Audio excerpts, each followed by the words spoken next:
Ukrainian forces are withdrawing from the first offensive lines, as Russia is counterattacking. It's day 673 of Russia's operation in Ukraine. Let's dive deeper. Starting from Robotyne sector. Since last week, many Russian sources have been talking about potential counteroffensive of Russian forces in this sector.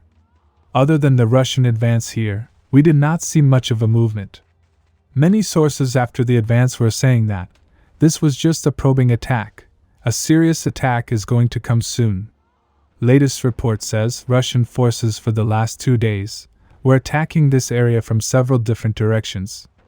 At the south, their main focus is to capitalize on their recent advance and extend this bridgehead, after which they will expand towards east and west.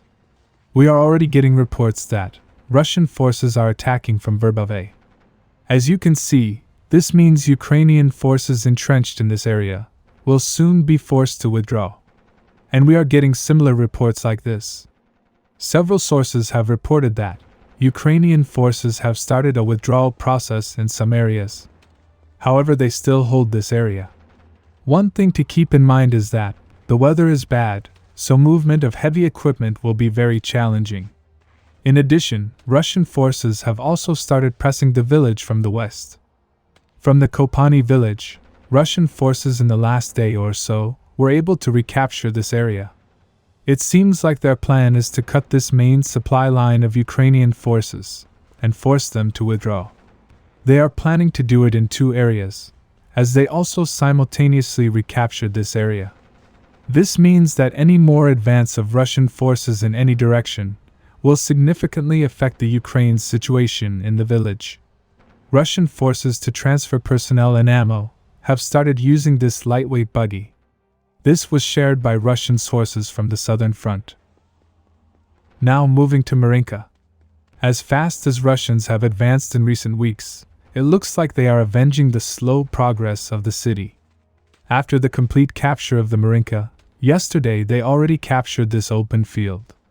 Many sources after the capture of the town believed that Russia would stop expanding further and shift its focus mainly towards Pobeda.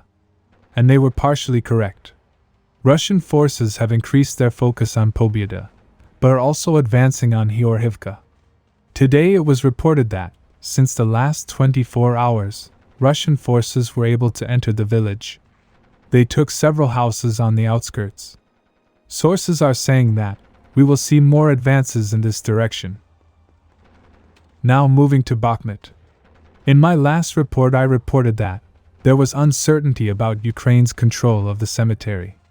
Recently it became clear that Ukrainian forces were in fact able to recapture the cemetery.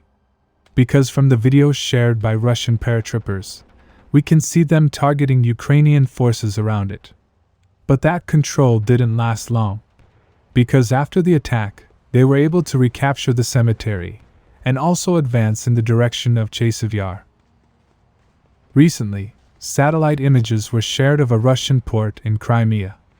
In the image we can see the destroyed Russian ship after the recent attack. Subscribe for more frontline updates. Let me know your thoughts in the comments down below.